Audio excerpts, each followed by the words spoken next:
Today can be the turning point in your life by making a simple decision. Fundamental questions of navigation. Where am I? Where am I going? And how do I get there from here? I invite the leaders of our planet to ask themselves these three questions before they make any crucial decisions.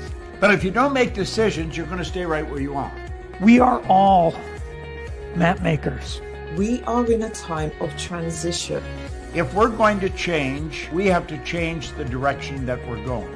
Our planet needs leaders who know where they want to go. When we change the direction we're going, then we want to make sure we're going in the right direction. Leaders who can see the big picture. Because if we're not, we're going to either go backwards or we're going to stay where we are. Recognizing the psychological and the spiritual shifts and changes that need to be made, often from the inside to the outside. To be able to shape your future, you have to be willing and able to change your paradigm. Complex journeys require navigation. The path to the truth is one such journey. This is your GPS. Hairstyling services provided by J.D. Edwards Salon and Spa, Palmdale Shopping Plaza, Madera Street. Accessories provided by Chevette Williamson Jewelry. Standout jewelry for standout women. Wardrobe provided by Bahari Bahamas. Visit shopbahari.com.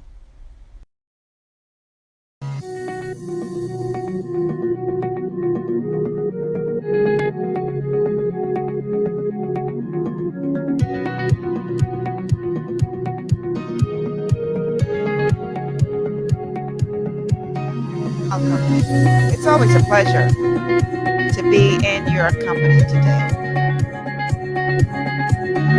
Mr. Producer, I need you to lower that music. There you go. Thank you so much, everybody, for tuning in for what promises to be another riveting conversation, because today we're talking political chess moves. This is a continuation of the series that we started a couple of weeks back when the one and only C. Alan Johnson, known to some of you as a critical thinker, is going to break down for us what we see happening with regard to the latest developments, House of Assembly coming back early, and now they're talking about a public health emergency, preparedness and management bill, and now we're saying that we're hearing that this will be the last emergency order extension ending November 13th.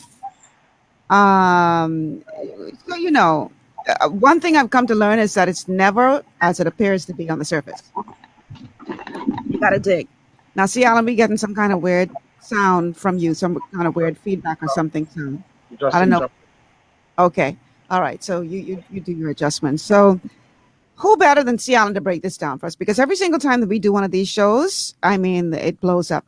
And people are, you know, would have missed it are calling me up saying, "Oh, Michelle, I heard about that show. Can you give me the link?" And oh my goodness, and this and the next. Because, you know, you got to learn to look beyond the surface, y'all. It's never just what it appears to be on the surface. And I always go to C. Alan for these types of shows because they don't call him critical thinker for nothing. He always comes with a perspective that sort of sheds some light on the shadows. So, C. Alan, yes. Welcome back, welcome back, welcome back. Thank you for having me once again. Good morning, Bahamas. So, well, first and foremost, the Speaker of the House was flexing his muscles, saying, you know, y'all ain't gonna have Parliament, I have open Parliament. I thought it was a very, very interesting position for the fact that technically we're supposed to have a form of open Parliament where his open Parliament is basically giving access to the citizens.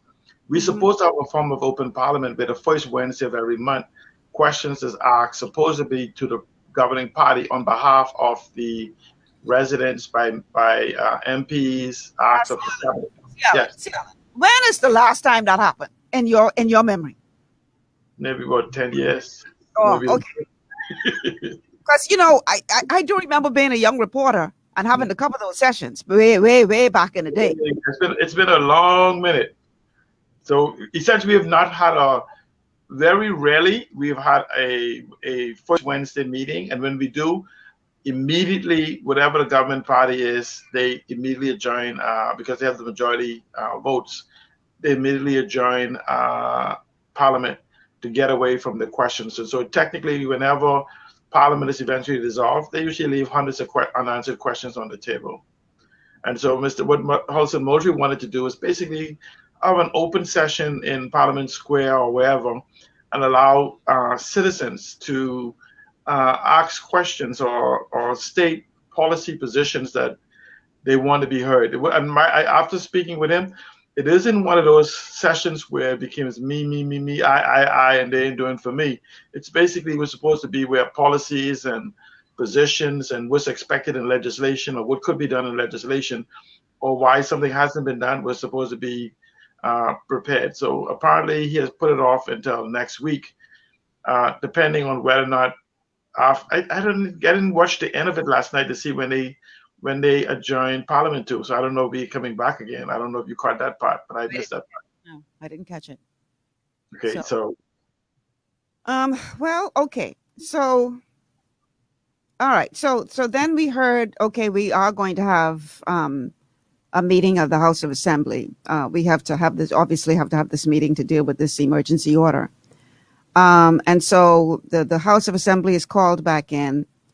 And then we have this bill, I shouldn't say law because it's not law yet, but we have this bill that's tabled that they say that there's going to be widespread consultation surrounding this public health emergency preparedness and management bill. But that this current emergency order will, the last one, he says, I promised this the last time. This is now going to be extended to November 13th. Okay, what does that mean from a political perspective, C. Allen? Break this down for us, please, because we need to know what's really going on here. Yeah, let me just first say the bill that he tabled needed not to be tabled. Okay, So, explain and that. very rarely, when they table something, they change it. The reason I'm saying, if it's out for consultation, then you would actually seek to have input. You would just prepare the bill, put it on the website. Prepared. Yes, and put it before and even after it's prepared. You wouldn't table it. You just publish it, put it on there for consultation, deliver it to the various groups, get input so you could modify and refine it, as opposed to tabling a bill as is and then having to come back and do all these modifications. Mm-hmm. You know, there's a lot of things that I have an issue with it, and some others will have issue also. So the question then becomes: is this bill is not this? In my mind, this says there's no intent on modifying this bill, but for me, this bill basically strips the constitutionality of going to the Governor General and gives it to the Prime Minister. And so essentially no longer do you need consent of the Governor General, or do you have any real time limits? You know, like how we have the 180 days. We have time, we have the time limits. Mm-hmm. And so it doesn't address some critical things. Like for me, even in the emergency orders, they never address the concept of quarantine and isolation. Mm-hmm. Quarantine is when an individual has been verified to possess a contagious illness and you remove them to stop the spread. Isolation is when you can prove that somebody has been exposed to it. But in essence, we've been locking down the entire country with no proof. So for me, that is violating the Constitution in that respect. Now, you have the Prime Minister that's doing a bill into Parliament that basically gives him and the Minister of Health the authority to declare emergency on the instant without having to go to the Governor General, without having the Governor General consent, which basically now moves, and this is why I see it as a political move, it now moves the authority to control the environment, political environment, not just the COVID environment, but the political environment by the Prime Minister and whoever he appoints as the Minister of Health. Now, one have to basically understand the power the Prime Minister has, because he can appoint himself as the Minister of Health, so he will be consulting with himself. Mm-hmm. And so essentially that would then make the prime minister acting as minister of health the authoritarian, the dictator of declaring a health emergency and when it's going to end and the rules for which will govern it. Go ahead. So what you're trying to say is that, well, you know what? Let me just put this comment up by Graham. And you could tell me if this is what you're trying to say. Graham says, will this bill give sweeping, long-lasting powers that the emergency orders could not? Yes. Simple answer is yes. So we are inching closer and closer to forming our own little red curtain, the iron red curtain. You know that for years that's what they used to refer China as, the behind the iron curtain, and that was the way to say communism. Are we inching closer and closer to our version of that? Yes, in fact, that has already been happening. What we're doing now is we're enshrining it in law instead of impromptu, where you had to get consent of the governor general, right? And for 90 days or 180 days, we've had multiple of them. In fact, I question the constitutionality of the 180 days. The whole purpose of the initial lockdown was for the government to begin a preparation process to put things in order, to catch its breath, to put a strategy in place. We never had one. We went from one emergency to the next. We never prepared the medical, we never prepared the social safety nets, we never prepared anything. And we just went from one crisis to the next crisis to the next crisis. And so essentially now, what we are doing now is basically saying that we don't need to go to the Constitution to declare another emergency. We can just simply have it as an edict with the Minister of Health in consultation with the Prime Minister. So essentially we're taking it from the Constitution and putting it in cabinet. And so, which not even cabinet actually, because it's simply whoever the Prime Minister appoints as Minister of Health and him as Prime Minister. One could have to understand that the Prime Minister could appoint anyone for Minister of Health, even if they're not in Parliament. He could go downtown and get one of the homeless people and make them Minister of Health. And there's nothing that we can do about it. And so, in essence, he is basically making himself, solidifying his power of control of the environment. When you look at the bill, it gives him the ability to close down collectively all business or even individual business. It gives him the right to restrain any or all people, whether it be an island or an area or a settlement or a city or anything within a particular within our jurisdiction. It gives him the right to, it gives so much right. And I know people say, oh, it gives it to the Minister of Health. But it's the Minister of Health in consultation with the Prime Minister, and considering that the Prime Minister could change the Minister of Health every day if he desires, he could continuously change the Minister of Health to whoever would give consent to whatever it is that he wants to have done. A proper preparation of this bill would have relieved the authority of emergency to be declared by the Governor General, and then form a committee of individuals, of professionals, and without any type of major influence by the Prime Minister himself, to make what is called scientific decisions and develop actually complete strategy. And so this is right back to another government committee where the Prime Minister holds an overwhelming influence on who goes even on this committee. And so yes, it's by recommendation of this group or that group or whatever group. But in essence, you see all of the committees that exist in the country right now, all of those serves at the discretion of the Prime Minister directly or indirectly. So again, we're setting up a totalitarian state. More so, and this is very scary, for the fact that they says that COVID could be with us for another few years, not just a year, a few years.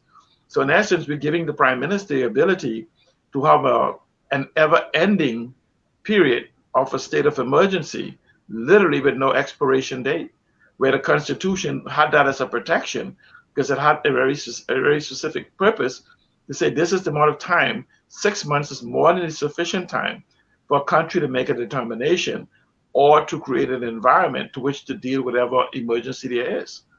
But we are not doing that. We haven't.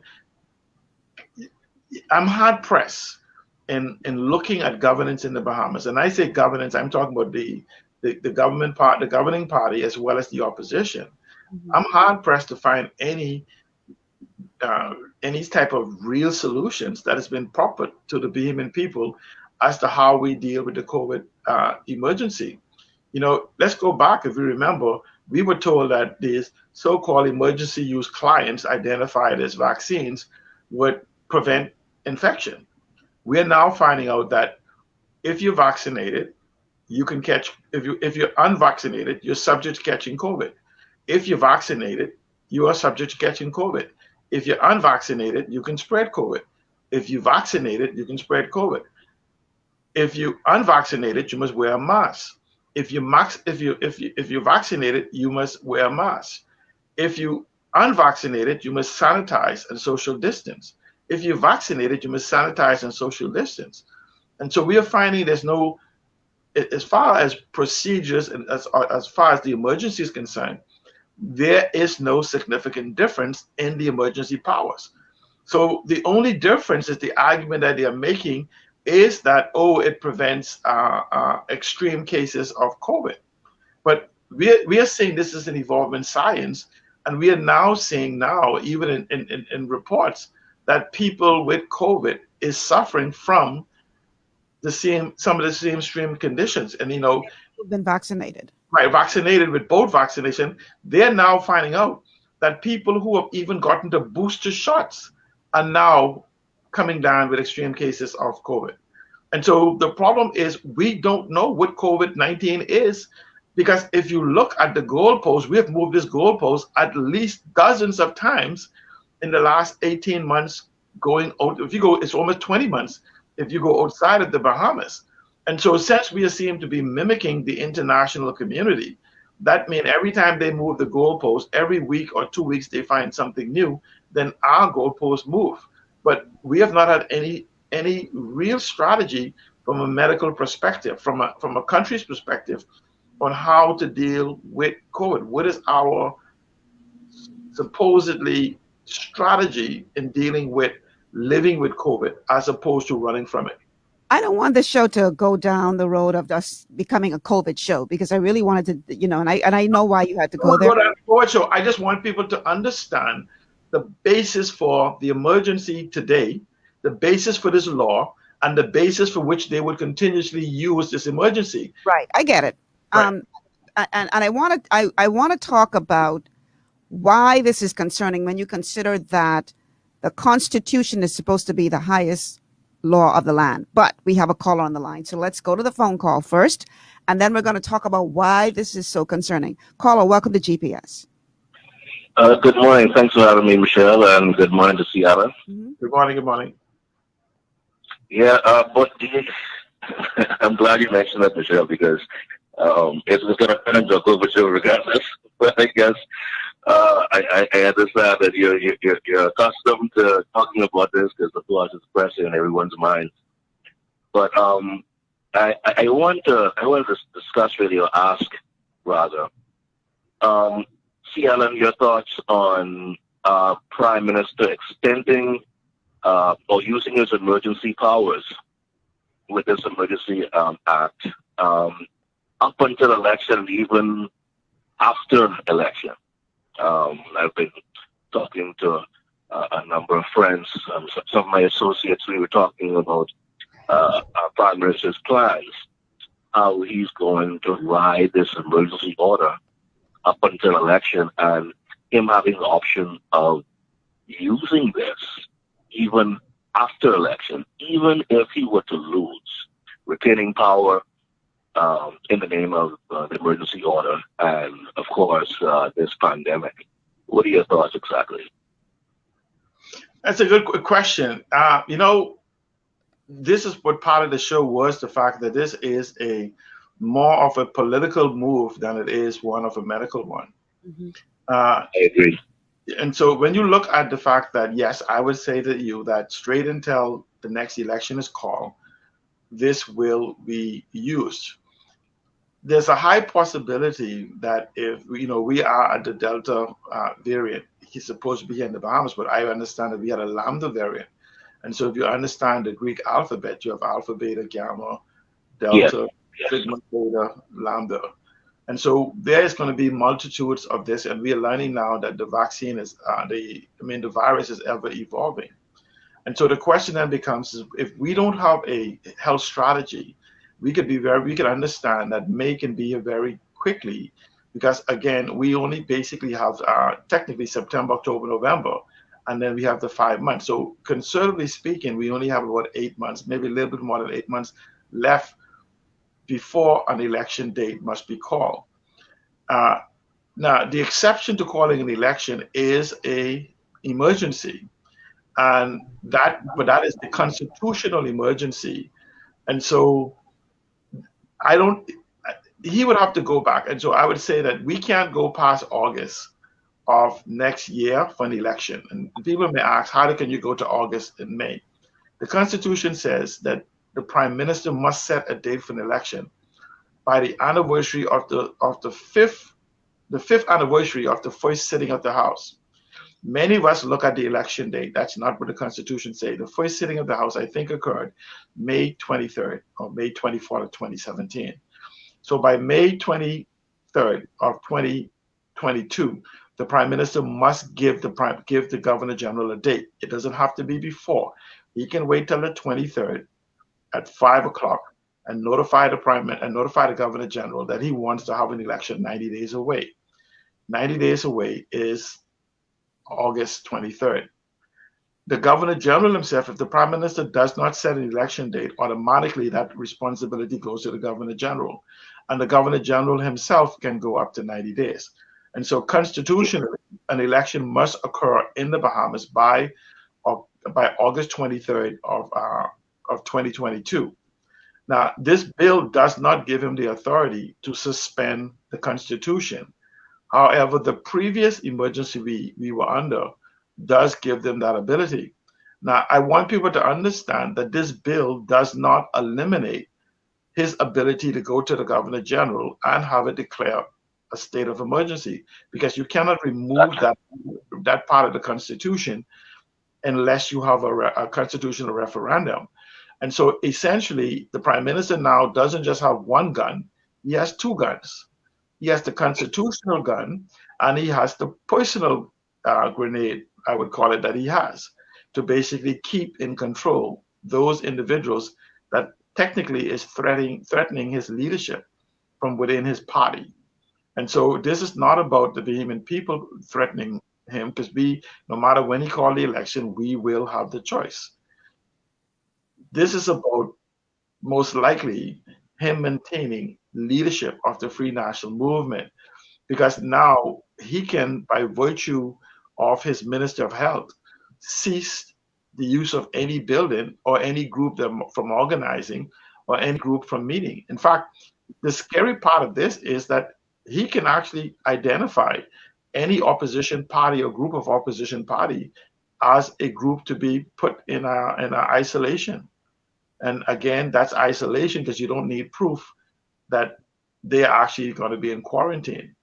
And so there's no standard. There's no standard that's established as to who this actually applies to from a medical type environment. This is like there's 20 or so pages of assigning authority to the Prime Minister and his designate, as opposed to putting in a real strategy on how to deal with medical emergencies. Exactly. This is the things that we were discussing just a few days ago, and I'm glad you expounded on that, C. Allen. I appreciate that, because there are a lot of people. This question is on a lot of people's minds. What type of power does he have, and can he use this power to extend beyond when elections should be called? Right. No, see, what happens is, if this COVID doesn't go away, he can go back to the Governor General and extend the election for almost another year. Exactly. This is what everyone's concerned about. This is Well, what everyone's concerned about Seattle. but see, Because we can't. uh-huh. We can't see. We can't do. We cannot do. No, we could, because we could actually demand right now. The Constitution is the blueprint. But as citizens, we could demand laws be passed right now that eliminates that limits cabinet size. We could pass laws right now to do a whole lot of things if the Constitution doesn't prohibit it. First of all, let me give people just, Michelle, give me about 2 minutes. The Constitution does three things. It protects, it permits, or prohibits. Our Constitution protects citizenships and some other things that's there. It doesn't prohibit citizenship either. There's only two prohibitions in our, no, there's no prohibition in our Constitution. In fact, our Constitution is one of the most lax there is. There's only two permission in there to discriminate, and one is in the gaming, and one is in marriage. In the Gaming Act, for those who keep saying that Bahamians are being discriminated against, it's not.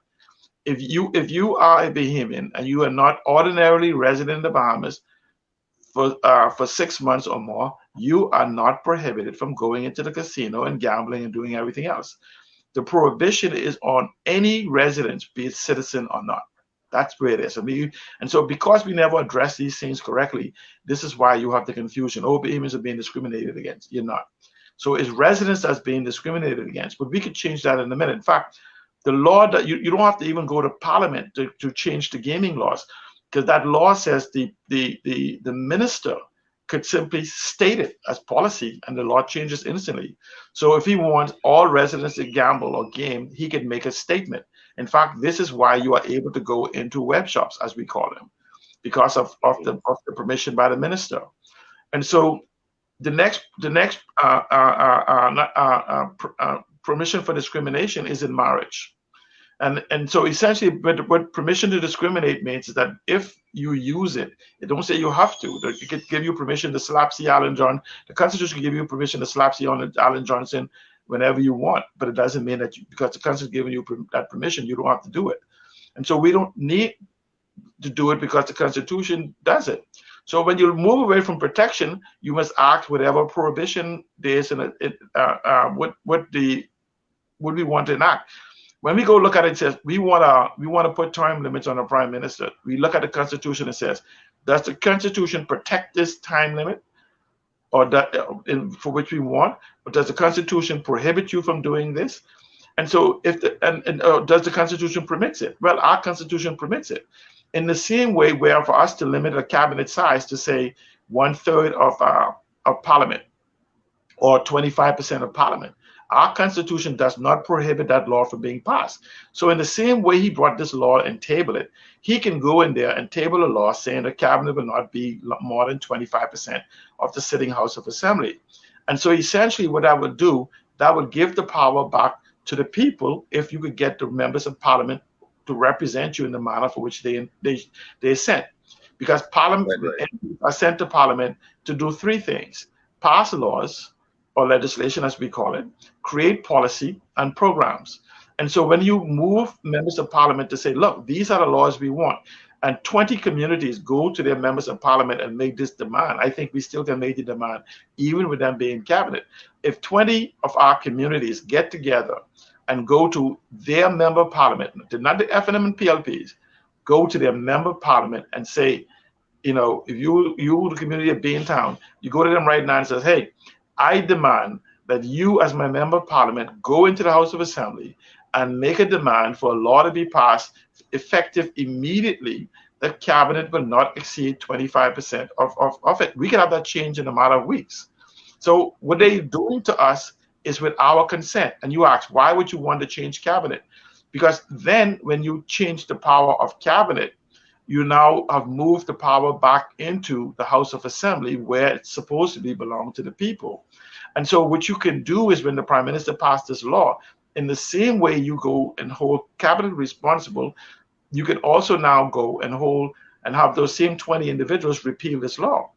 In fact, if you want this law not to pass and for it to really expire, you can call your MP as a community right now and demand that they do not support this bill in its current structure. Just demand it. What we do is we sit around and scream, oh, the PLP didn't do this, the FNM didn't do this, because we don't do anything.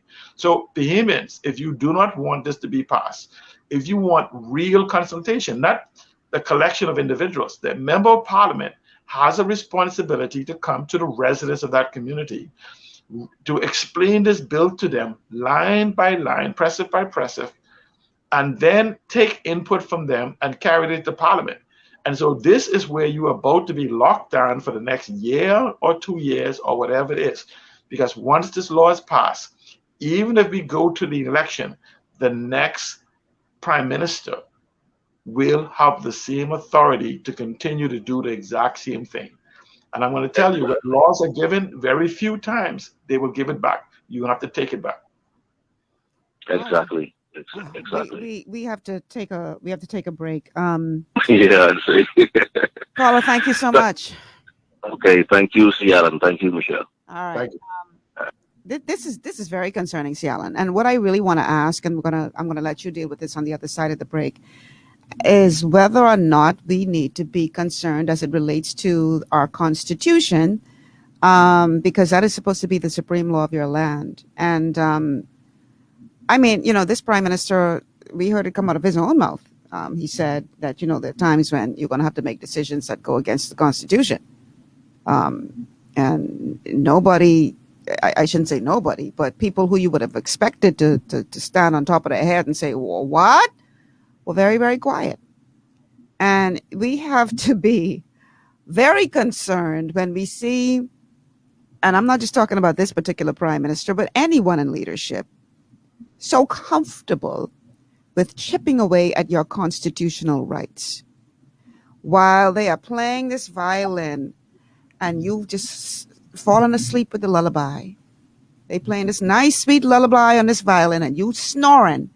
And they're just slowly chipping away at your constitutional rights. We need to wake up and see what is going on in this country. And I want to talk about that on the other side of the break. But we do have to take a break. Got to get our sponsors' commercials played. So we're going to take this quick break. And when we come back, we're going to continue the conversation with Cialan Johnson.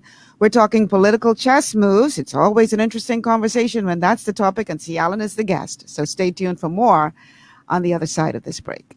For all your building needs, it's Carib Construction and Project Management on Gladstone Road. We build it all. Schools, homes, hotels, and more, including structures requiring a Phase 3 electrical contractor. We also provide project management services. The first step towards your dream building begins at Carib Construction and Project Management. Call us at 376-1556 or 341-4466.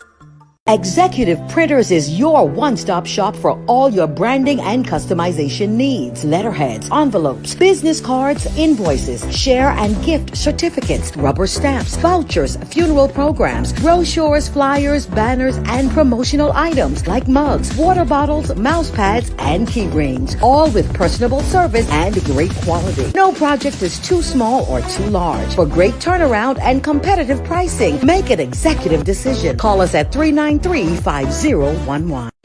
At Lee Air, safety is our #1 priority. Flying since 1996, we offer scheduled flights into Fresh Creek and Mangrove Key Andros and Great Harbor Key, Berry Island, twice daily, 7 days a week. Affordable charter services are also available to anywhere in the Bahamas and the Caribbean. Lee Air Charter Services. Call 225-3267, 702-7127, or 322-1317 for reservations. Your body's immune system is under constant pressure from things like stress, lack of exercise, and toxins in the environment. It's crucial to be proactive and support your immune system with the nutrients it needs to function effectively. But it's often hard to get these nutrients from food alone. Introducing fast-acting Zinc Plus Immune Support by Longevity. Unlike zinc-only supplements, Zinc Plus Immune Support builds on the proven power of zinc and adds complementary nutrients to give your immune system extra support. Vitamin D helps balance the effects of zinc, while our proprietary blend of natural fruit and root extracts provides the extra help your immune system needs to work against daily stressors. And we've included Youngevity's exclusive plant-derived minerals to give your body the minerals it needs, but can't get from food alone. And because Zinc Plus Immune Support is delivered in a great-tasting, sugar-free, berry-flavored lozenge, it encourages quicker absorption of all these nutrients into your body. Zinc Plus Immune Support. Zinc plus the extra support your body needs to promote a healthy immune system. To learn more, contact your Youngevity associate. This portion of GPS is brought to you by Alive. Alive. Believe in best. And by Tropical Gyros. Not just good food, it's an experience.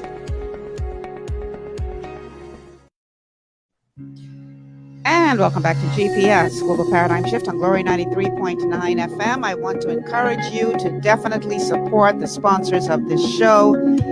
If you love GPS, then you need to be loving my sponsors too. They are the ones who make it happen by supporting the show financially. And I'd like to send a huge shout out to all of our sponsors and say thank you once again for your support. So my guest today is C. Alan Johnson. We're talking political chess moves. I'm going to read a comment from one of our Facebook viewers, which really sets up the question that I just asked prior to going into the break. This one is from Anton. He says, the PM seems to be trying to alter through the back door Article 29 of our Constitution. Very concerning. Does our Bahamian electorate have any more say? So, is Anton onto something here? Is this an attempt to... go ahead. Absolutely, because essentially, we don't need to strip the Constitution of the right to call a national emergency. Essentially, what we just need to do is we need to create a law that creates a response to calling that emergency. The Prime Minister is actually giving himself the authority to call an emergency without consent of the Governor General. And that's the scary part. See, essentially, we can say, upon calling a national emergency, these are the procedures that would now kick into place. And so it doesn't become at the whim of the Prime Minister to set the tenor for such an emergency. And so you say, we say this whole committee that's going to respond should an emergency be called, and the length of time it should be. Leave the Constitution, let it dictate that is, and simply say, upon calling a national emergency, be it a Constitution, the Governor General, this is what kicks in. This committee kicks in. This structure kicks in. And it has to be a proper structure that extends, that basically strip the discretion from the Prime Minister on when it's going to end. Advising him? No, we need to have a group of people that actually look at it from a scientific type environment, and they can advise the Governor General himself could be an observer as to when he thinks this emergency should go or when it should end, and leave the power within the Constitution. But essentially, the Prime Minister is backdooring number 29 of the Constitution and giving him the ability to whisper into whoever he appoints as Minister of Health Air and says, let's do this. And so you have to look at this more so as part of the whole political chess games that we see continuously going on. Now, my understanding from speaking to some other people on constitutionality, where the Governor General would not have mind to give consent to an election during an emergency. So the problem, they said, is a debate as to whether or not an inquiry was made whether or not the Prime Minister can end the emergency prematurely. And so once the Governor General gives consent of the emergency, and let's say it's for 90 days, does the Prime Minister have the authority to declare the emergency as end, or do the time limit set by the Governor General stands? And so when we spoke concerning the position that Hubert Alexander Minnis was facing concerning a challenge within his leadership caucus, then you could begin to see why this is a needed protection for the country, but it's also a long shot of challenge for him. I'm going to be very interested to see what people have to say. The Honorable D. Hulson Moultrie is still having the open parliament on the 18th at Parliament Square or the House of Assembly. I guess he would release information on it. But people should make a note of this open parliament and begin to express themselves, not just to their members of parliament, but also within the community, whether it be the newspapers or such. Let's go back to when we talked about the constitutionality. We must be very afraid when somebody takes a constitutional protection and water it down. Mm-hmm. No, I hear the Attorney General talked about he think this could withstand a constitutional muster. Well, I think the Majority Official Opposition should ask for judicial review of this law immediately to see can it stand. I mean, but it has to go into law first. This is why. But they saying it's long overdue. The official opposition saying it's long overdue. The structure. This is where again, the structure and see. I'm concerned when you are about to come in because again, the official opposition will say it's long overdue. But if Minnis was to win the next election, chances are you'll say that this should have never been passed. And that's the problem. So why do you strip the constitutionality protection that is there and give it to a small group of individuals when the Constitution technically belongs for all of us? So you give the small group of individuals the ability to override the requirements of the Constitution. And so I think the opposition should clarify itself and say that the structure in law should happen so that we would not go back to an individual being the competent authority. So we need to define what the competent authority is in law. And that can be a group that define in law. So we don't need a law giving them the right to call an emergency. We need a law that defines the competent authority as a collection of professionals within the community or within certain disciplines. And so this law is not needed. A law is needed. But I don't see where this law is needed that gives a small group of individuals a right to override the Constitution. I don't see the need. And I think the opposition, a majority opposition, must give some more consideration for this. And I'm concerned again because the failure of government to create a response strategy is no reason for us to have continuous lockdown. And somehow we must have the Constitution as the final arbiter, the final referee, to simply say, when the people rise up, to simply say this must end. Whereas if you fall and demand under the Constitution that no more lockdowns be continued and the Governor General heeds that ends it. But now you have a law where even within the law, the Prime Minister could designate you as a health threat. Because when you get together as a group to say you're going to protest against him doing something, he just declared that everybody outside there in a little circle, you all are now in the quarantine. You all are now in isolation.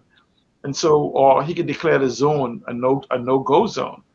And so the Constitution doesn't give that consent, even though the Prime Minister in the current incarnation for the last 17 months have been abusing it. And I'm somewhat concerned, and I've been one of the voices that's saying that the definition of a medical emergency for a contagious disease carries two categories. And I want people to understand this. If you do not fit into one of these two categories, then you should not be subject to this medical emergency. One, that you have been known to possess a contagious disease. So then you'll be subject to quarantine. Second one, that you've been known to be exposed to a contagion. Then you'll be subject to isolation. Those are the two standards that we have exceeded in our lockdowns for the last 17 months. And no one in the legal fraternity has moved to challenge to have an actual explanation of this happening. Because essentially, the Prime Minister declared that everybody in the Bahamas has been exposed to a contagion and they must now be quarantined selectively. And here's what I say by selectively. The Prime Minister says isolation isn't selective. Imagine that I have been exposed to COVID, and there's a high probability that I actually have COVID. I may be asymptomatic. Then why is it then I'm only in isolation for 10 p.m. to 5 a.m. And you can't even tell me if I've been exposed or not. You just say, oh, you happen to be in the jurisdiction called the Bahamas where somebody possessed COVID. So you have been exposed, even for the fact that they say the science says 6 feet or more unprotected. So why is it then that in Grand Bahama, if they have no COVID, or in some other island they have no COVID, and New Providence have it, then the whole place is locked down? That's a couple hundred, that's like a couple miles, 30 miles, 40 miles, 50 miles. How is I at risk to be put in isolation? That's where you have to look at the constitutionality of it. And so this whole blanket lockdown it's been very disturbing for me for the last 17 months because there's no science behind it. Technology allows us now to have what is called contact tracing. So instantaneously, if you have a proper technological gate in place, you can know who was infected, you can know where they've been, and all the individuals that have been there. But we don't use data. There's no science and no data behind anything we have done since March of 2020. No one could present me one iota of scientific data. What they have done is taken anecdotal evidence. So let's use an example. Unless you actually present yourself with symptoms, if we have 40% or 50% of individuals who supposedly have had COVID is asymptomatic, then why is our dashboard only showing 15,000? Conservatively, it would be 30,000. But you have people like Dr. Sands and others who, and we've said this on the show, a person of 5, they said one person has the potential of laying out 1,000 individuals.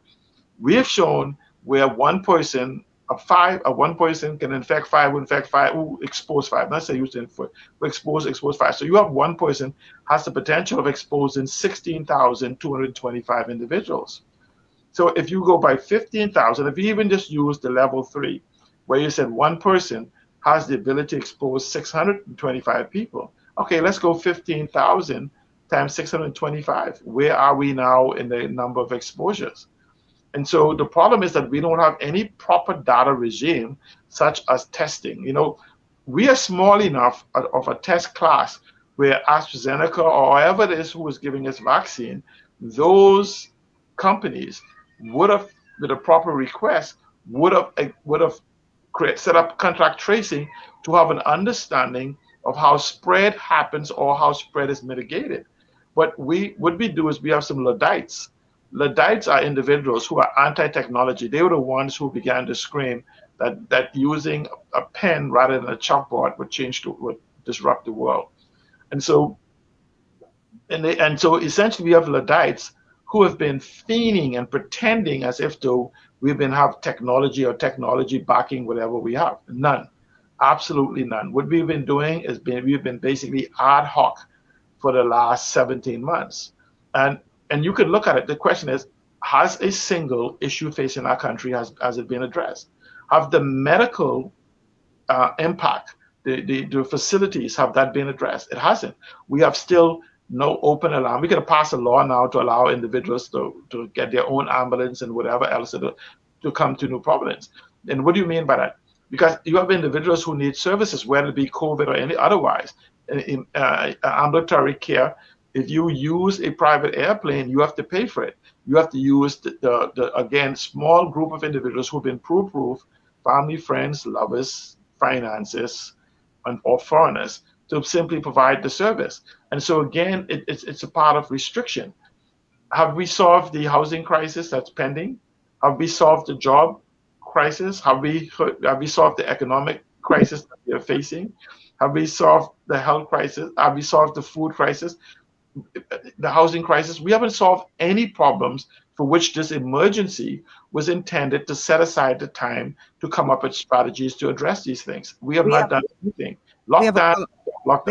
We have a caller on the line. Caller, welcome to GPS. Yes, Michelle. See, Adam, I've been listening to you, and I thoroughly agree with what you said so far. The thing about it is, I know a number of associates and And my two friends, they've contracted COVID-19. And it's never about the data. It's never about the numbers. It's never about the numbers. The contact tracing department or whatever they are, it's just like they're non-existent. There's no follow-up. It's been the same from last year until now. Recently, I have a neighbor, her and her sister contracted the virus, and there's been no attempt. They reached out, and there have been no attempt at all, in the slightest, not even a call back, with regard to any follow-up whatsoever. There's no data backing any of these lockdowns. We know that for a fact. Churches are not allowed to have any gatherings. However, the food stores remain open. Okay, and churches are allowed to have gatherings. No, they have a limit on gathering. What he's saying is that what you could do, I tell people what they should do is just meet at the food store and have prayer service in one of the aisles. You know, every time I listen to, like, for example, Clint Watson's show on Beyond the Headlines, he says the same thing over and repeatedly. Where's the data? Where's the data? Where's the data? Don Sanders was on his show, I think the last time I saw his show, and he couldn't answer that direct question right there. What happened to the data? If you're if you're concerned about spread, why the food stores' business hours haven't changed? Okay, and everybody needs food. And when he's threatened lockdowns last year at the last moment, the food stores were swarmed. Every aisle was packed, you know. And so it's not about spread or anything to do with the contracting of the virus, any threat of the spread. It's all about the vaccine, obviously. It's beginning to weigh on people's minds because, you know, I feel as though Bahamians are no more complacent than they were before.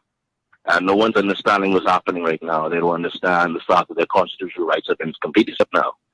Okay, and we're being told to go inside like we're little children at a certain time. And there's no scientific data to support his decisions. Okay, this is the big deal right now. This is what we're faced with right now. And as I've heard many Bahamians say, it feels like another 2020 all over again.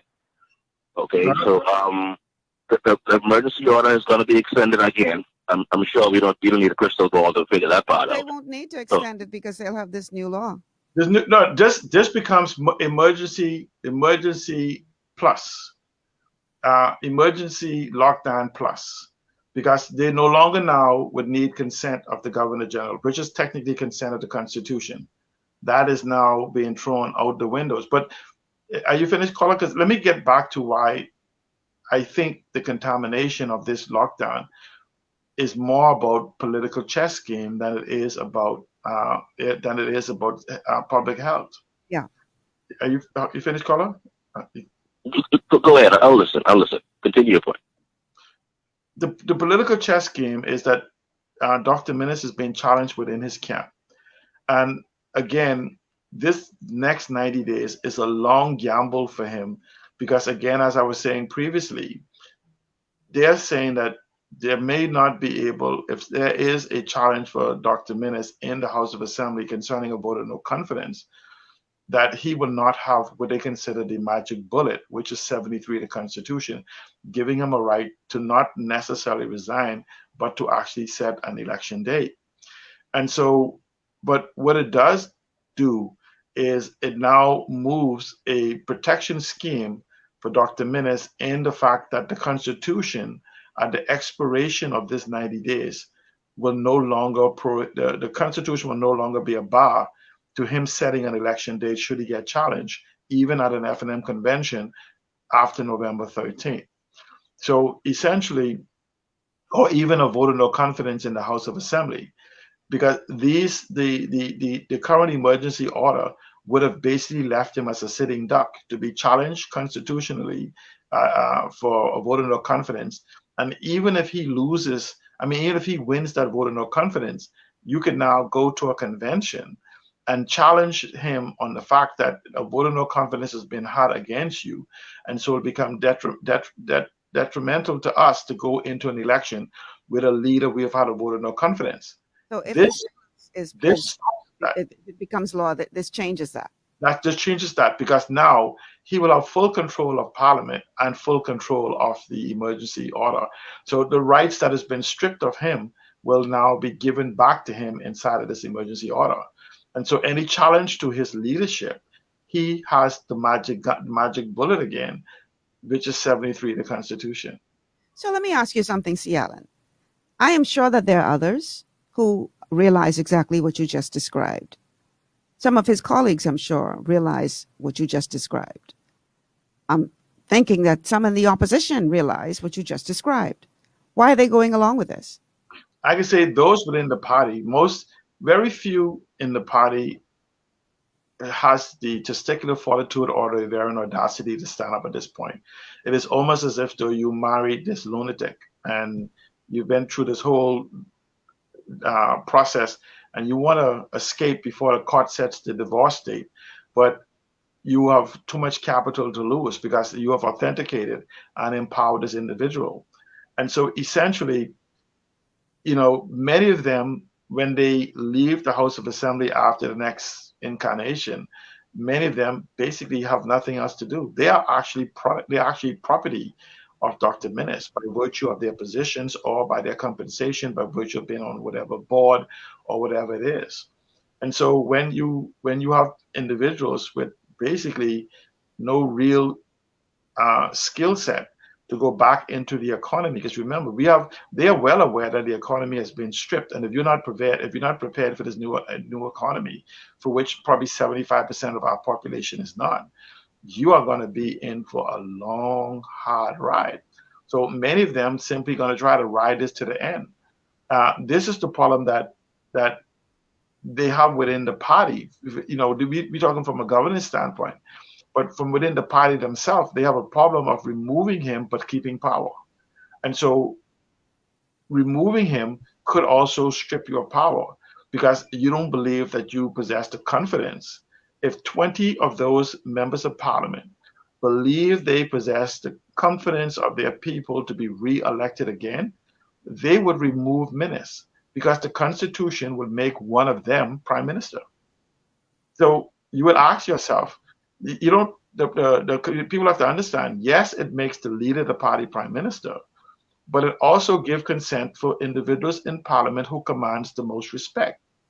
And so if 20 individuals within the FNM believe that they can stand alone without Minnis' approval and win their seat, they would go it. Because whether they could win their seat as an FNM or as an independent, this is why it shows that you believe that you have done your job correctly, and the individuals within your community will give you the vote of confidence. And this is what D. Hudson Moultrie is taking a step. This is what Malcolm Pine is now taking a step. And this is what Reese Chipman is now taking a step to call upon the people to say, hey, have I represented you in the proper fashion, in expectation, in policy, in programs, and in legislation? And if I have, then you should give me another chance. And so, again, it comes back to us. So Dr. Minnis remains because we have not, as small communities, constituencies, not told those members of parliament that, look, the majority of us stands with you in doing what is necessary, doing the right thing for our country. Because we sit back and we take on the tribal colors instead of doing, your house is burning down, and you're screaming, I don't want no yellow fire engine, send me a red one. And so instead of simply saying, why don't we just get a fire engine, paint all the fire engine the color of the flag, so that after the election, they represent us. Mm-hmm. And so everything that happens in the Bahamas is with consent of the constituents. Do not believe, because they have convinced you that the pyramid of power in the Bahamas is flipped. They have convinced you that power flows down. When, if you look at our Constitution in the pure sense, power flows up from the bottom. And so you have majority of voters who will run around and tell you the prime minister have ultimate power. And you have talking heads, and you have so-called professionals who repeats that. But the prime minister has no more power than cabinet gives him. Cabinet has no more power than the House of Assembly gives them. And the House of Assembly has no more power than the people give consent to. So if you understand that pyramid, you'd understand that the power of the people is and shall always be greater than the select few in power. The problem is, over years of conditioning, we have been told that no, once you elect these individuals, you can do nothing about them. And that's an absolute lie. And I tell people, when I hear these so-called professionals, I say, show me constitutionally where which you say exists. The prime minister is empowered by the emasculated men and women around him. Because in spite of him being chairman of cabinet, if cabinet 50% plus one, or 51% of them disagrees with the prime minister, then it does not happen. And so essentially, if the prime minister has all power and all dictate, it's because he has men and women without testicular fortitude or varying audacity to stand up for what is right. And it's plain and simple as that. We have to take a break, C. Allen. Wow. This is, wow. All right, let's take this quick break. When we come back on the other side, we're going to read a couple of your comments and continue this conversation on political chess moves. That's our topic today, and my guest is C. Allen Johnson. We'll be back after these words from our sponsors. Looking for an extraordinary junior high school with caring, qualified staff and affordable tuition? Then come visit us at Elite School of Excellence, an affiliate of First Step Academy. ABECA-focused and Ministry of Education approved, we foster discipline, integrity, and wisdom while molding our students for success. Call us at 341-8846 or stop by First Step Academy schools on Fire Trail and Soldy Roads for more information. It's gotten harder and harder to get your daily requirement of vital nutrients from food alone. Without additional vitamin and nutrient support, your health and well-being can suffer drastically. That's why Z-Radical was specifically formulated. It combines a blend of antioxidant-rich vitamins, minerals, and botanicals with the protective powers of fucoidan to help fill the gaps from lack of nutrients in your foods. The core of Z-Radical is fucoidan, a naturally occurring polysaccharide that helps stimulate immune reaction, protecting you against inflammation and oxidative stress. We harvest this powerful mineral-rich nutrient from brown seaweed, harvested only from the world's most pristine ocean waters to ensure the purest quality. It's then extracted using cold process technology to ensure maximum levels of bioavailability. Then we add essential vitamins that help to protect your cardiovascular and nervous systems and are crucial for optimal immune and neurological function. Z-Radical also includes a proprietary blend of delicious antioxidant-rich fruits and berries. This great-tasting combination helps your body combat free radical imbalances that can contribute to a variety of degenerative conditions like arthritis and heart disease. Z-Radical. Experience the power of fucoidan with antioxidant-rich berries, 8 essential vitamins, and more to provide you with potent health benefits. To learn more, contact your Longevity associate. Escape from the city life to Bacon Air Beach Resort in Piratesville, Mayaguana. Relax in one of 16 air-conditioned rooms just steps away from the ocean. Enjoy scrumptious dishes in our waterfront dining room. Sip on a tropical cocktail, or if you must, stay connected with wireless internet. Nestled on one of the most beautiful beaches in the Bahamas, Bacon Air Beach Resort offers a unique vacation experience. For reservations, call 339-3726 or 463-0182. This portion of GPS is brought to you by Easy Car Sales, home of the electric vehicle. Visit easy242.com and free yourself from gas. And by Crystal Clear H2O Alkaline Water. Come visit us in our new location in the Jams Plaza on East Street South.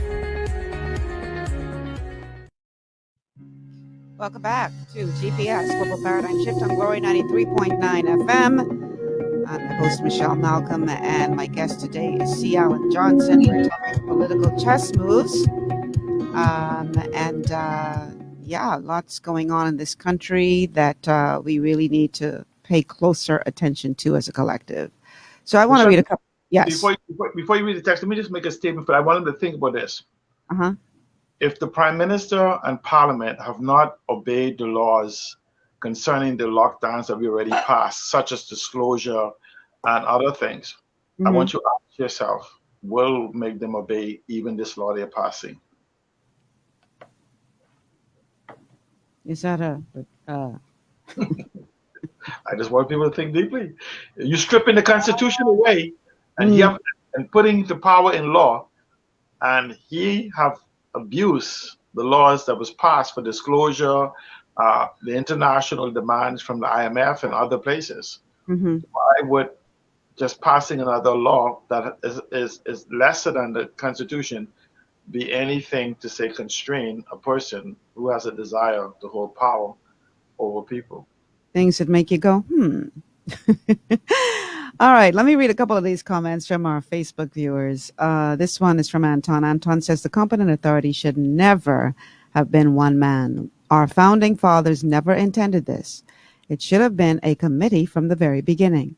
Thus, the implementing of some emergency orders and the rescinding of them the next day or week, the product of a one-man band. Well, I would agree. It's the mind of one man as opposed to the collective intelligence, not supported by data. See, but people have to understand, if you go back to our early show, I think in May or June, when we were still in the first lockdown, we said that there was no data to support these decisions. We asked, before anyone even asked the question, we showed them where the jobs were being suspended from being fired. Nobody paid attention. We told them there's going to have a housing crisis. Nobody paid attention. We told them there's going to be no jobs going to be coming back like they believe.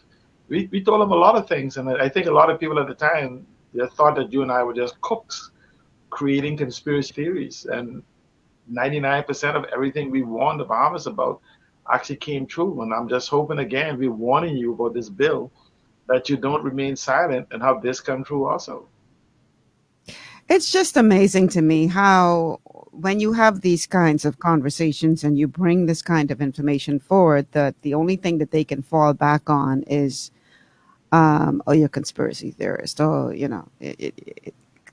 don't have to be a rocket scientist to figure out that something is wrong. And my only thing is, I'm not trying to tell you what to think. I'm just encouraging you to think. Just think. Use your brain and think. And whatever conclusion you come to, well, that's on you. But don't just accept everything that is being shoved down your throat because it is coming from the authorities. Because, time and time again, it is give it sufficient time and the true motive is revealed. And I just want to encourage people to open their eyes and think. Because it don't take a genius to figure out that all is not well. We have been promised an economic recovery plan. How long ago was it that committee was put together to come up with these suggestions? We already passed 1 year now. We're past 1 year. Yes. And to the fairness of that committee, they did do their job. And then it's like... No, they didn't. According to the Prime Minister, he said that they were preparing a full report. They have not, unless they have not. We don't know what they brought us an executive summary, and he says a full report was being prepared, and it has not been prepared yet. So as far as you're saying that full report never came forward. Yes, they never made the announcement. The committee themselves have never made the announcement. They have presented the full report to the Prime Minister. Okay, so technically he can blame the committee for not doing their job. And the committee can blame him for not. So it's again another circle. Let me tell you, I'm simply telling you guys, consider me and Michelle two woke sheep. And we're telling you, those dogs are working with the shepherd. We're telling you they're guiding us in any particular way, because essentially, we know supposedly the people on that committee they don't take kindly to being called or being appeared to be incompetent.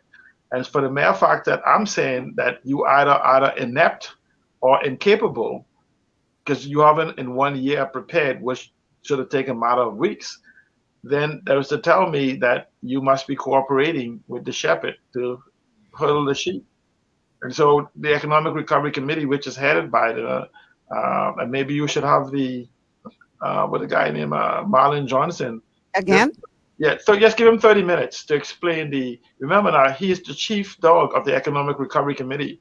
Just invite him to explain. But the last time he was on my show, he said they did their job. And they turned over what they were supposed to turn over to the Prime Minister. Then I would love him just to clarify, is his job, the Prime Minister was declaring that he wanted an executive summary and he will compile a complete report, or did they compile a complete report? See, we never got a definition. Remember, the committee was to make recommendations. Maybe an executive summary was the recommendations and the Prime Minister was going to do a complete report himself. I have a strange reason to believe that when the Economic Recovery Committee report is released, it'll be called our FNM Manifesto.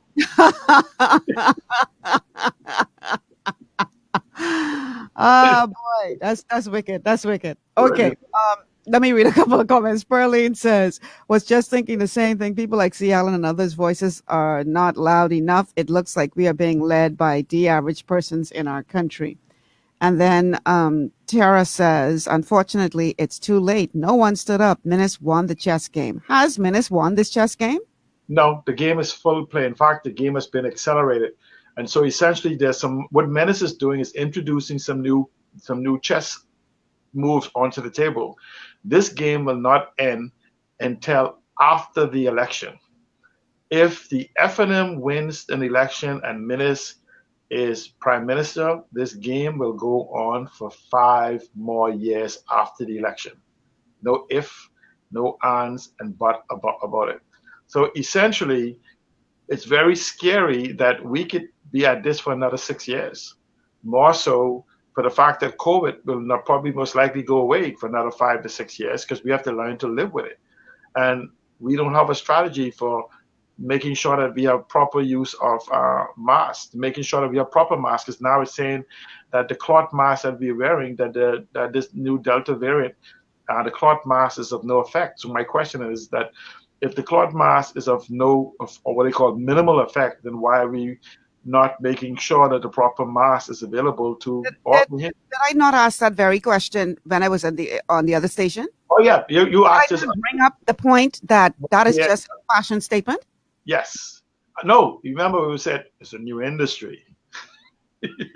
From then, I was saying, based on science, which everybody so likes to tell you to talk about, based on science, that's just a fashion statement.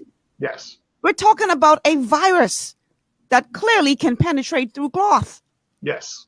So, I don't know why we continue to play these games. It's just so annoying. But this is why community spread is happening.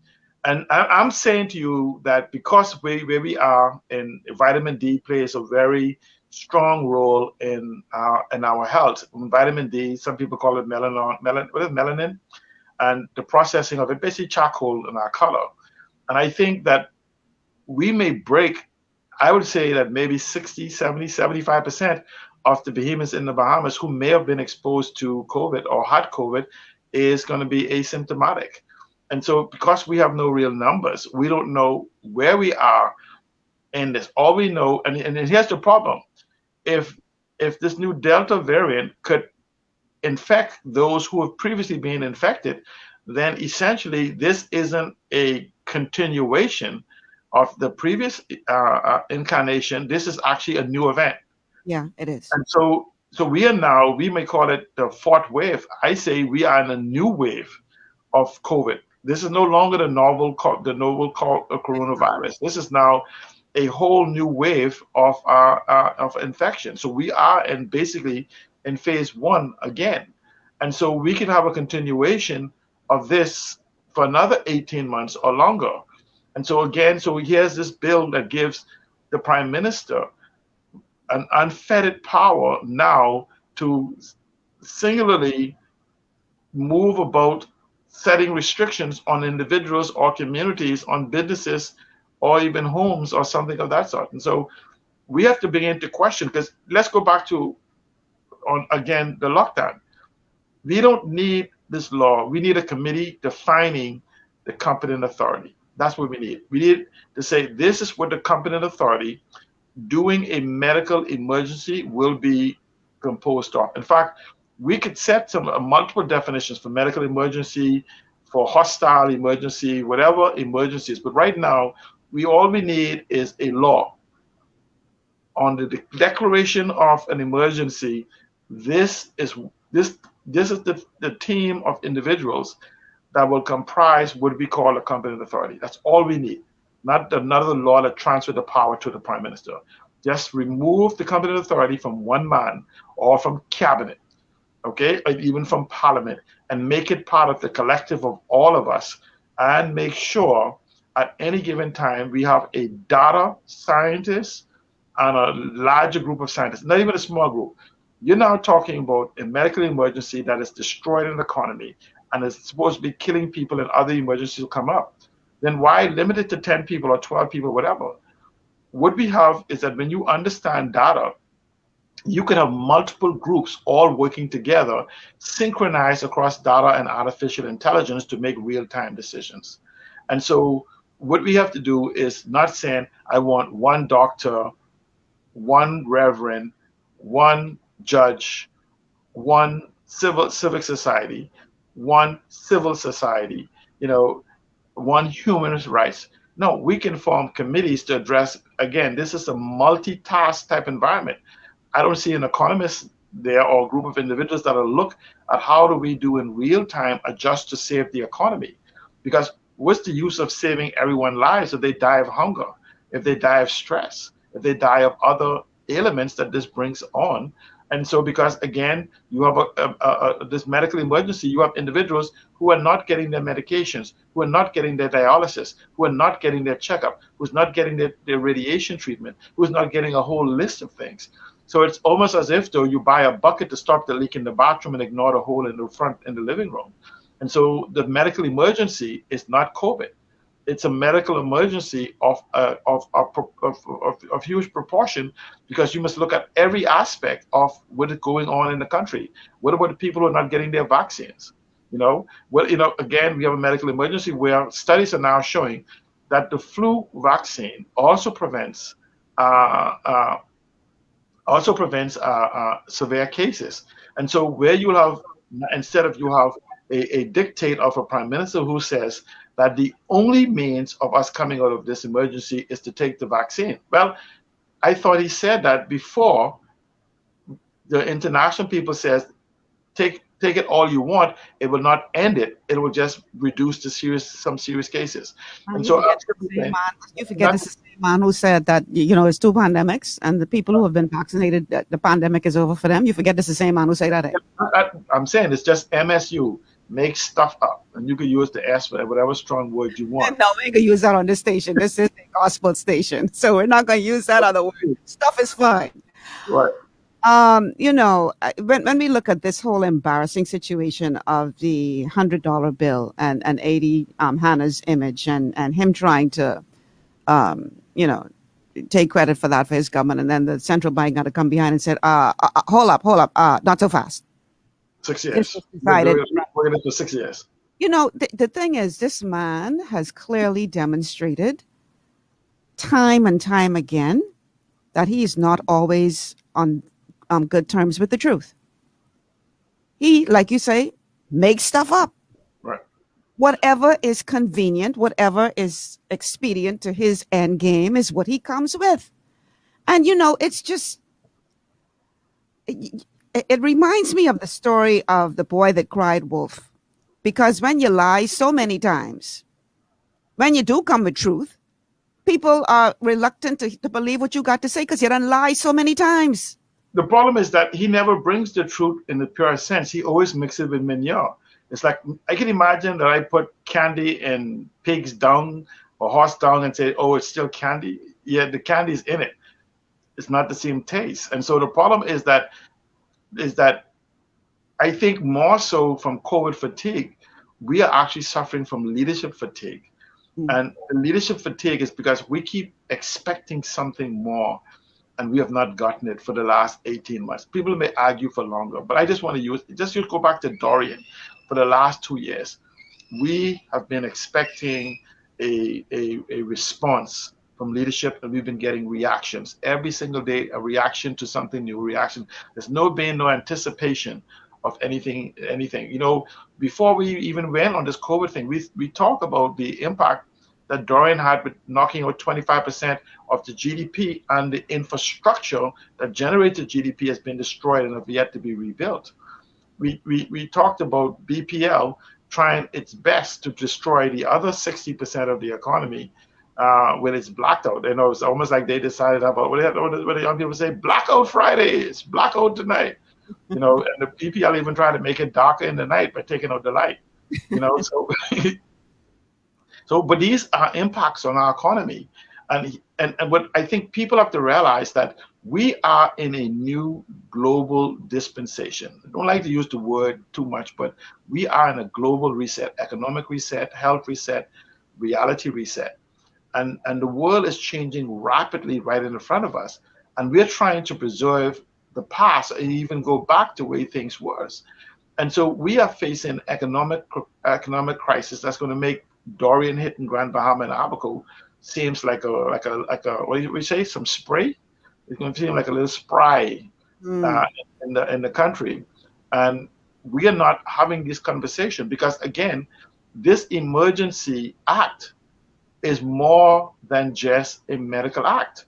And this is why when you see this whole new bill limits what this does to a medical emergency, then it tells me that no real thought has been given into what the response to replacing the emergency act is.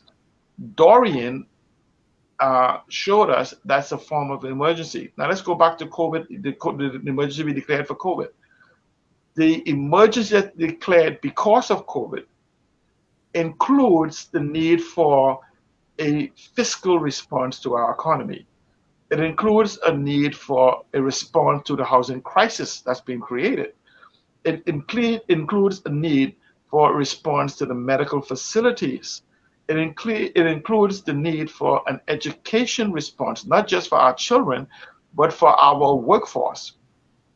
It includes so many different things. But if you look at this bill does not address that. It only addresses the weaponization of an emergency for preservation of power by a man seeking to remain prime minister by any means. That's what I call this bill. This bill does nothing more than strips the Constitution of its power, which gives them some tools of removing a person from the position of prime minister, and simply makes them the authoritarian, the benevolent dictator, because he'll allow us to walk around from 5 a.m. to 9 p.m. if we play nice and wear what we want. You know, if he decided everybody must wear a t-shirt around their head as a mask, there's nothing that stops him from doing that in this bill. And so we have to be careful that this is an open-ended bill that allows so much unanswered question. The law is meant not to give you a right, you know, in the purest sense. It's meant to create certain constraint. There's no law saying that you have a right to drink water, you have a right to shower, there's a right to everything. Generally, when you create laws, it's to restrict or constrain something for the good of the community. This law doesn't address this law ignores 9 of the 10 things that is necessary to deal with an emergency. Imagine we had a war emergency and he says, just lock us down. You have no defense. You have no nothing to deal with the other attributes of what it is that you're encountering. And so I want people to ask them, is this simply a medical emergency we are under lockdown? We are, again, health crisis, financial crisis, housing crisis, food crisis, education crisis, mental health crisis. And this, read the bill and ask if it addresses any of those. So simply put, again, let me repeat, Bahamians, go and speak to your members of parliament, call them, text them, and say, look, reject this bill and form the basis of a competent authority which consists of a plateau of people who will address the multitude of the issues facing us for this emergency. This is this is not a COVID emergency. The Governor General declared an emergency. The Prime Minister has attached the word COVID to it, and it's time for us to broaden the spectrum and say we have a country emergency, one that will decide, an existential emergency that will determine our very existence. And vaccines, let's say we wake up tomorrow and everybody will get the vaccine. Let me ask you, what you going to do about the tens of thousands of individuals who will be homeless? What about those that's hungry? What about those that will be jobless? What are we going to do with the education system for 2 years where our children are 2 years or more behind? Because remember, we were teaching an analog system and the world has gone digital. What about our skill sets to actually build a new economy? What about the process for inclusion of Bahamians and owning the new economy? What strategy we have to attract foreign direct investment as opposed to foreign direct owners? I could go through dozens of other questions that the emergency is about, but we have allowed them to condition us to believe that this emergency has only been about COVID. We've had multiple emergencies in this storm. He said the hurricane is not about water. There's tornadoes, there's wind, there's tidal wave, there's a whole bunch of things that creates this one thing called a hurricane.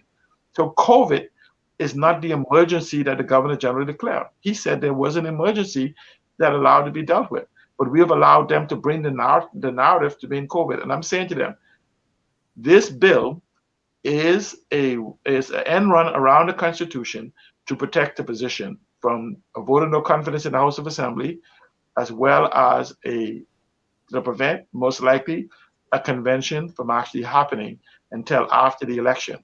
The worst thing about it is, if this government is chosen, they will not most likely repeal this bill. And if the opposition supports this bill, chances are they will not repeal it. So the best thing for you to do is to prevent it, to make sure it doesn't happen. Or, unless you like being locked down in poverty, this is the bill. I would give this the thing to say, this is the poverty bill, because we're not going to solve anything. This is a die from anything but COVID bill, because the vaccine doesn't stop cancer.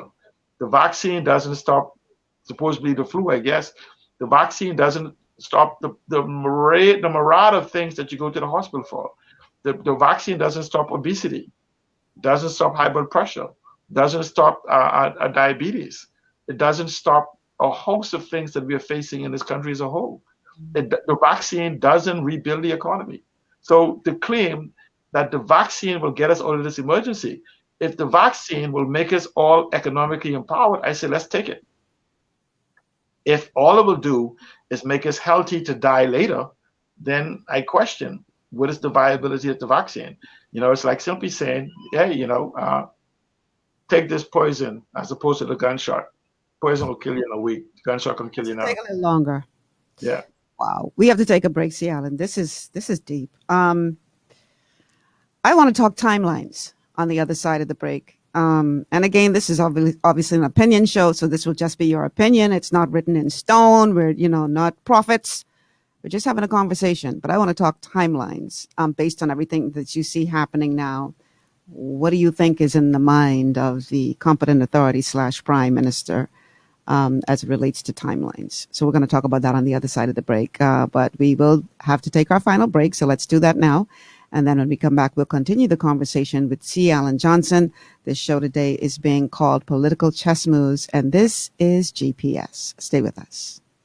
Understanding your microbiome, also known as your gut ecosystem, can change everything you thought you knew about nutrition, digestion, immunity, and metabolism. Keeping your gut ecosystem healthy and balanced is essential. Ultimate Microbiome by Youngevity was specifically formulated to optimize this ecosystem. It provides the advanced support your gut needs through prebiotic, probiotic, and postbiotic supplementation. Our unique blend of probiotics includes Lactobacillus and Plantarum, healthy bacteria that can help prevent harmful bacteria from taking over your gut. Increasing your gut's population of beneficial bacteria creates a more balanced gut microbiome, which has been shown to aid in weight loss, skin health, sleep, mood, and may even help with seasonal allergies. Ultimate Microbiome also promotes the production of postbiotics.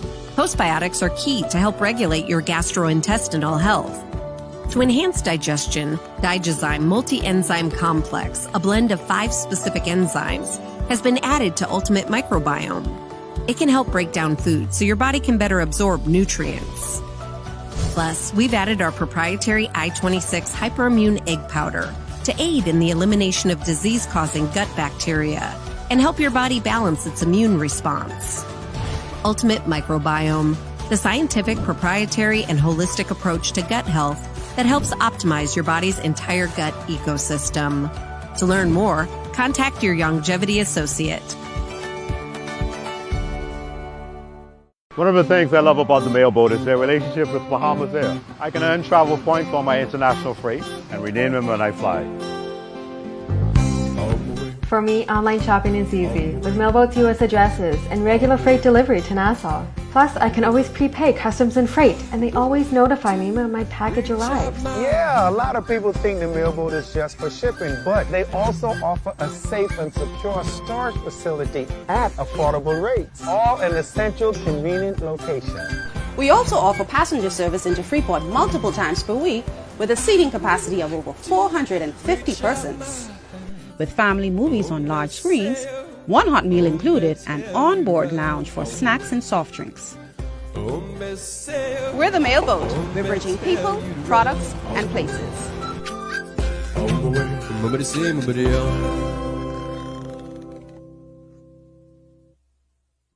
To stay healthy, it's crucial to make sure you get the nutrition you need every day. But it's difficult to get all your recommended vitamins and minerals from food alone.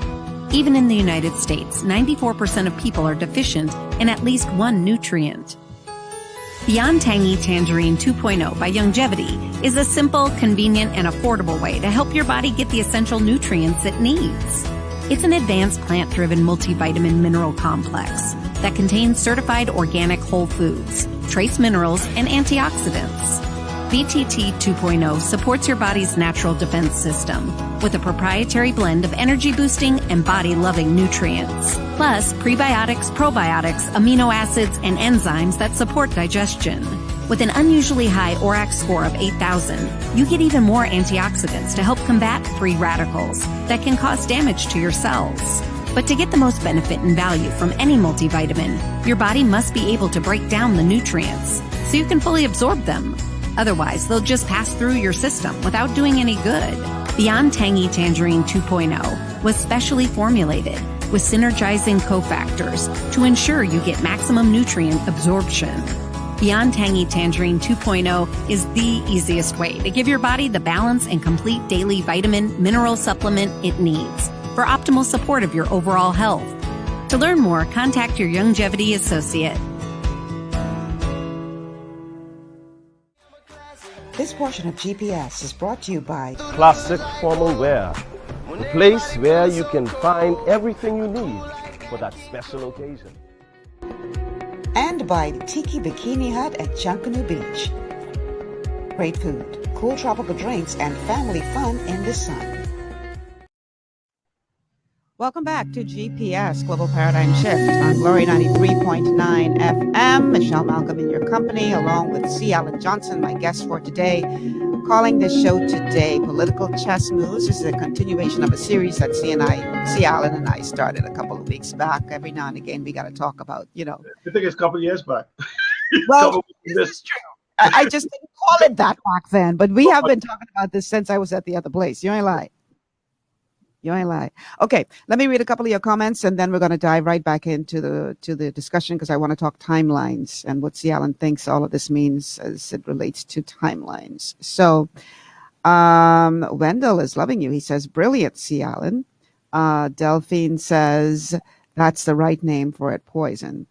Carolyn says, "Michelle, research monoclonal. How you pronounce that? Monoclonal antibody treatments." Florida governor announced it today, can be used by vaxxed or non-vaxxed persons, used early, even before symptoms start, to reduce hospital admittance. Okay. Let's see. Tira says, "I know what the PM thinking. I've accomplished what Hitler did by stripping a little by little. The only difference, I didn't have to be as charismatic." That's it. Look, but y'all easy. Y'all ain't easy on this show. Oh boy. Sheldon says, see Alan for PM. All right. So, see Alan, timelines. What do you think is the whole strategy as it relates to timelines? Because we've been talking for a while about how he needs a new mandate in order to be able to access all of the funding that he needs to keep our economy afloat and to ensure that the Free National Movement has an opportunity to continue to govern the country. So what does this all mean from where you sit as far as timelines is concerned? No longer an August election. I'm saying expect one between January 1st between January 1st, yes, between January 1st and Valentine's Day. I don't think, but then again, this is Hubert Alexander Minnis, so we could very well have an election during Lent. So, but generally speaking, we usually have one immediately after Lent, which is May. And so based on how this Delta variant keys itself in, I would say at best, we have until January. And here's why. When we made the first prediction in the earlier part of the year for an August election, there was some brewing economic storm. And one of the things was that the government itself was having problems placing $750 million worth of bonds or line of credit or whatever with the local cabals because they were looking for a soft exit, be able to soft exit out of these, whatever these arrangements was. And so the mere fact that eventually that the Prime Minister did get the $750 million, that basically moved us from July, August, September. And we asked, but what is $750 million relevant to the time? Every month, the government of the Bahamas needs $250 million a month to function in its proper setup. So this is where the $3 billion comes back per year for our budget. $250 a month times 12 is $3 billion. $250 million per month times 12 is the $3 billion. And so the mere fact that we got the $750 million took care of July, took care of August, and took care of September. We have some with the opening of the economy that brought this Delta variant into the country, and the Lambda variant and some of the old ones, is the mere fact that we've had some monies coming in and some money's being spent.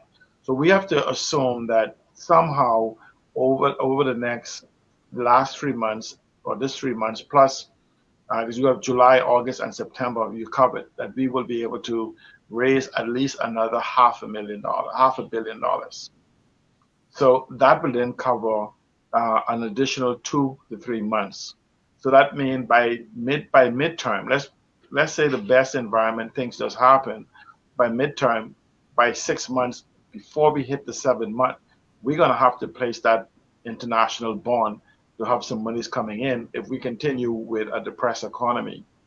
So that would mean that Dr. Minnis would now have to go back to the international people. The problem is, in spite of our debt ratio, we may have to pay some extra interest fees, but we are not to the point of not being able to be borrowed. We are, however, at the point that if we cannot place our bonds for borrowing money, we then have to go to IMF. I know people say IMF stands for it's Minnis' fault, but I'm talking about the bank IMF.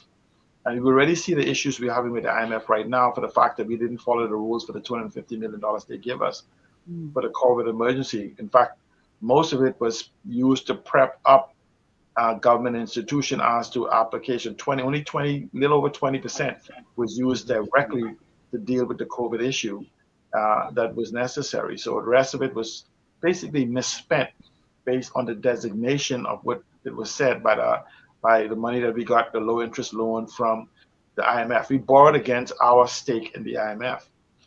So now we have to pay that back. We have to actually need money to go forward if the economy doesn't open up to full swing. We are not going to get back to 5 million tourists, 6 million tourists, 7 million tourists in any short period of time. So that means we're going to have to borrow. They just let nobody else tells you any otherwise. Now you go to the market. Here's the problem you have. People lending money in spite of our what we call selective blindness or willful ignorance on how governance works. They know how it works. They also know what political parties do in election year. So it's very hard pressed for somebody to come in here and lend us the real $3 billion that we need to begin to have an impact on the economy. Because they will look at it and say, no, I can't lend you $3 billion because it will not go to where you say it will. And you've proven that with the $250 million you got. You will use it as an election budget, an election spending, as opposed to where to have impact to grow the economy so you could pay me back.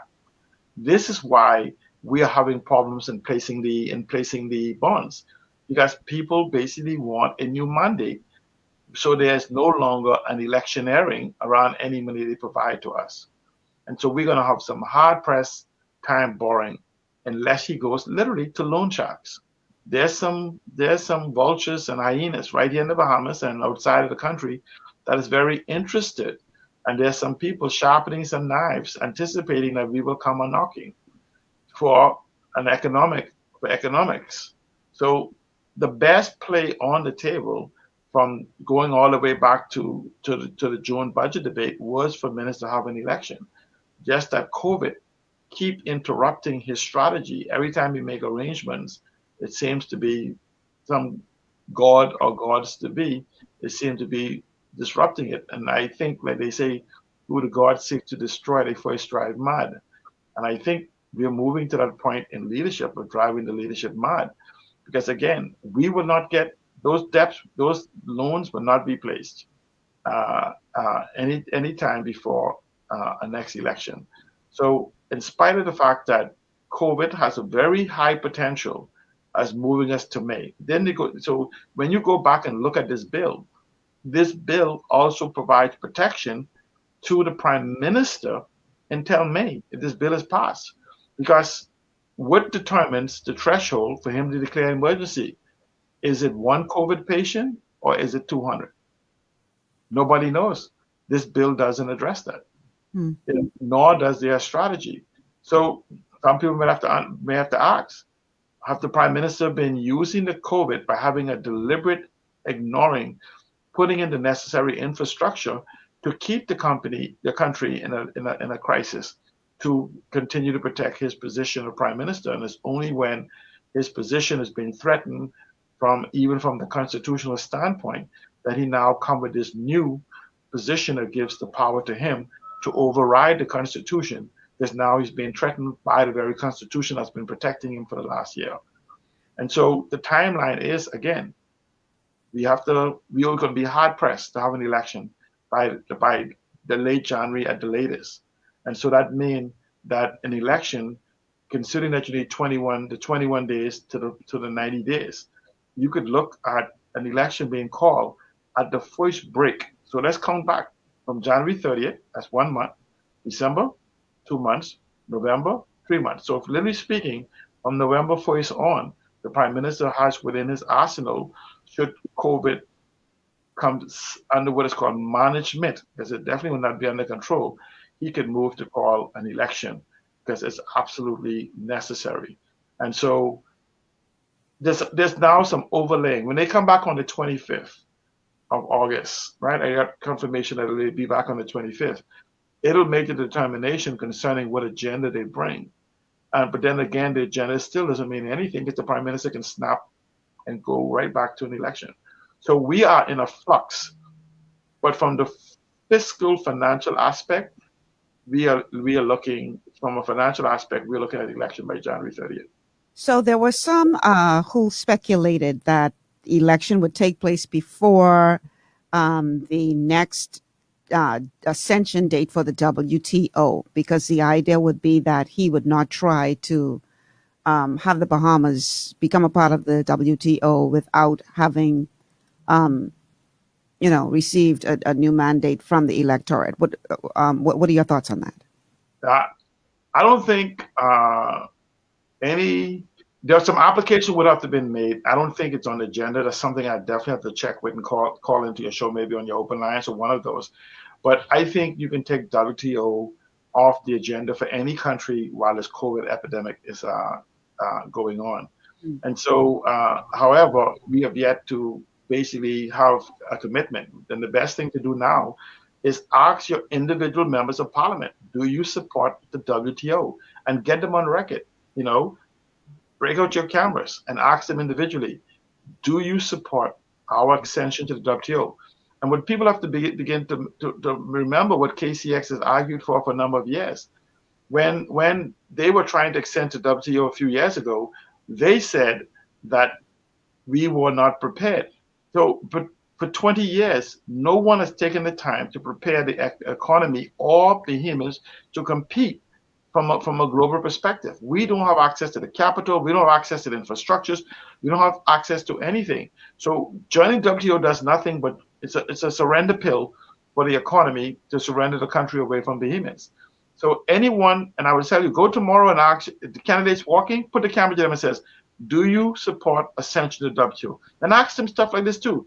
Do you support surrender of our resources to a sovereign wealth fund, all known, unknown, seen, unseen, tangible, intangible, out of the hands of the cabinet and ultimately the prime minister, so that you can have economic empowerment as required? This is where the power lies in you, the people, not just now, but continuously. And I'm really hoping that the day after the election, I want you to do it now, and then begin at the day after the election to come together as a collective and hold them accountable for the commitments they make. And that's the best way to do it. Get it right now. Like you said, before the marriage, ask the wife, do you snore? Do you sleep standing up? Do you wet the bed? Ask all these things. Don't argue with it afterwards. Ask right now. Yeah, because it's harder to get that divorce after you're already in. Oh, that's it is. And so this is why it becomes easier when you lay the grounds for courtship. In the courtship period, this is what they're doing. They're courting you. How many of you believe that those MPs will be at your door the day after the election? Those aspirants will be at your door the day after the election to bring you a bag of food. Ask yourself, where were those members of parliament for the 3 years you were starving? All of a sudden, they're now bringing you a bag of food. They're courting you. And you need to learn. For 3 years, not a single MP knocked on your door. Well, I can't say a single MP because I could say on Grand Bahama, we did have I have to give Michael Pintard his props because he was doing it from the day he has been effective in seeking the needs of the people from the day he got elected. But let's say not all. Most of those MPs you will never see again after the election. Most of these aspirants will disappear into the hills after the day after the election. So consider this a courtship and make your demands and set the rule for your marriage. Set the rule for your future. And you make the demand as opposed to them promising. Let me tell you what happened to the MP. The MPs are just like the drive-by doctor, He comes by your house and ring the doorbell and said, take 6 of these pills. What pills it is? I don't know. Did you ask the doctor, what am I suffering from? He says, I don't know, but I know you're going to be sick soon. It serves no purpose, people. And stop allowing yourself to be bamboozled and led astray. So let me ask you something, Cialan. And we almost out of time, only 5 minutes left in the show. So the prime minister said that this is just a draft bill and they are going to seek consultation. And he listed off all of these stakeholders that they would be seeking consultation with. Huh? This is no longer a draft bill. This is a table bill. The table bill. Right. Okay. I stand corrected. Again, this is words. He said a draft bill. This is not a draft bill. This is a finished. You don't table a draft bill. Right. You table a full bill. Semantics, but I take your point. But now he is saying that we're going to have widespread consultation, and he listed off all of these stakeholders that they're going to have consultation with. But correct me if I'm wrong. I don't remember hearing that there would be consultation with the people, the general public. You have not. And this is why I said that you must demand that your members of parliament explain why they would take your constitutional right and give it to the prime minister exclusively. Because remember, he has the right to appoint the person who will put you under lockdown. He has the right to disappoint the person who will put you under lockdown. So he appoints Cialan Johnson through the Senate and says, lock them down. And I says, no. So what he does, the next day he notifies the Governor General and says, we are now appointing Cialan Johnson, twin brother, who has agreed that he will lock them down. Because Cialan ain't going along with my objective. The prime minister appoints the person who locks you down. What do you think he's going to do? He's going to appoint someone who will agree with him. So in essence, we are essentially surrendering our power to a one man ban. And we need to simply correct the Constitution and go to the, this way. You're right. It's not coming to the people. It's coming to a select family, friends, lovers, and influencers. So what can the people do? Call your MP and call those aspirants when they walk past the door. And even if you don't support them, call them to the fence and say, I want you to have a town meeting and scream to reject this bill or bring me information as to why I should support this bill. Don't tell me because it's good for me. Bring me the laws to support it. Bring me the supporting documents. Bring me the argument that solves all of my problem, except give the prime. This bill exclusively gives the prime minister exclusive power to lock us down. This does not address the health crisis. Look at the bill. It does not. This is a lockdown bill, not a solve the health crisis bill, not a solve the economic bill. This is a lockdown bill. This is a runabout. This is a backdoor of emasculating, stripping number 29 of the Constitution. Plain and simple. It solves none of the myriad of problems facing us as a country. It does not. Reject it. Lily says, Mr. C. Allen has given us an airful of what I consider factual information today. Thank you, sir. You've given us a lot to think about. Wow. Michelle, this is exactly what the show is. This is a chess move. This has nothing to do with the Bahamian people. This has nothing to do with COVID, because it brings no solution to COVID except more lockdown. This is the heading of the show, a political chess move to preserve the position of power as opposed of purpose and people. Wow. We're out of time, C. Allen. Thank you so much. Thank you once again. To break this down. And I am sure there will be opportunity for us to have yet another conversation about these political chess moves, because they ain't stopping, boy. This game is getting hot. So I'm sure we'll have you back on in the near future. Absolutely. It'll start again, even with a new government, because guess what? The Constitution ain't changed and people are thirsty for power.